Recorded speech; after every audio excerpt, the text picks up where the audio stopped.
Muscular डिस्ट्रॉफीज़ एक umbrella term है, इसमें बहुत सारी डिजीज़ आते हैं जिसकी एक स्पेसिफिक कंडीशन है डुशेन, जिस पे आज हम बात करेंगे। तो मस्कुलर डिस्ट्रॉफी में बेसिकली होता क्या है कि वक्त जैसे जैसे बच्चे की उम्र बढ़ती है वैसे वैसे बच्चे का जो मसल है वो लॉस होना शुरू होता है, वीकनेस होती है, लॉस होता है, और एट द एंड या टाइम गुजरने के साथ साथ बच्चा जो है वो अपने केयर गिवर पे डिपेंडेंट हो जाता है। तो जो डुशेन मस्कुलर डिस्ट्रॉफी है,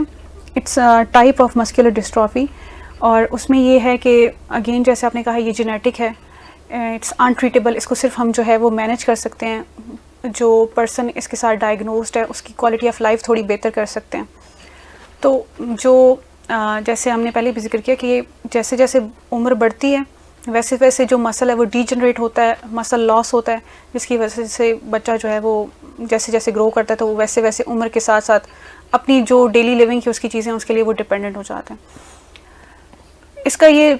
थोड़ी मतलब इसको जो है वो इस तरह से हम कह सकते हैं कि मस्कुलर शुरू में ये होता है कि बच्चा जो है वो आपको जब पैदा होगा तो उस टाइम पे आप इसको रिकग्नाइज़ नहीं कर सकोगे, क्योंकि जैसे हमने टर्म यूज़ किया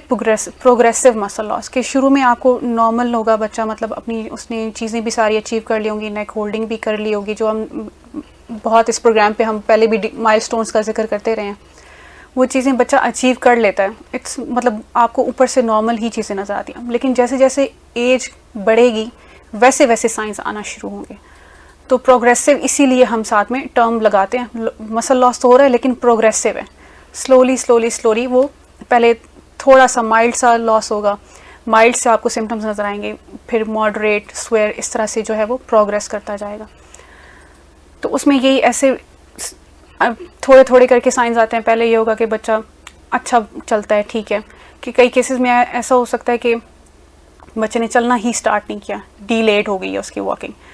और ज़्यादातर केसेस में ये होता है कि बच्चा चीज़ें कर लेता है लेकिन फिर बाद में रिग्रेशन आती है, वॉक उसने अचीव कर ली लेकिन फिर अब क्या है कि जैसे वीकनेस आना शुरू हुई है तो बच्चा अब क्या है कि चलते चलते गिर जाएगा, गिर गया तो ज़मीन से उठ नहीं पाएगा, खुद से उठ नहीं पाएगा। उसमें एक क्लासिक साइन होता है, उसको हम गोवर साइन कहते हैं। उसमें ये होता है कि बच्चा जैसे अब नॉर्मली कोई बच्चा गिर गया ना तो वो